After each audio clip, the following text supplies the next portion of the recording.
റാഹീസ് കിച്ചണിലേക്ക് എല്ലാവർക്കും സ്വാഗതം. ഞാൻ ഇന്ന് ഗരം മസാലയുടെ റെസിപ്പിയുമായാണ് വന്നിരിക്കുന്നത്. അതിന് വേണ്ടുന്ന ഇൻഗ്രീഡിയൻസ് എന്തൊക്കെയാണെന്ന് നോക്കാം. ഗ്രാമ്പൂ, ഏലക്കായ്, പെരിഞ്ജീരകം, കറുവാപ്പട്ട, നല്ല ജീരകം, ജാതിക്ക എന്നിവയൊക്കെയാണ് ഇതിന് വേണ്ടുന്ന ഇൻഗ്രീഡിയൻസ്. ഇത് നമുക്ക് ചെറുതായി ഒന്ന് ചൂടാക്കാം. ഞാൻ ഗ്യാസ് ഓൺ ചെയ്തെടുത്തിരിക്കുകയാണ്. ഇതെല്ലാം ഒന്ന് മിക്സ് ചെയ്ത് ഒരു 5 മിനിറ്റോളം നമുക്ക് ചൂടാക്കിയെടുക്കാം. അതിനുശേഷം ചൂടാറിയതിന് ശേഷം പൊടിച്ചെടുക്കാം. 5 മിനിറ്റോളമായി ചൂടാക്കുന്നു.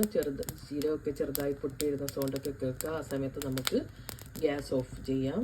ഇങ്ങനെ ചൂടാക്കിയെടുത്ത് കഴിഞ്ഞാൽ നമുക്ക് ഒരു 8 മാസത്തോളമെങ്കിലും നമുക്ക് ഇത് കേടുകൂടാതെ സൂക്ഷിക്കാൻ പറ്റും.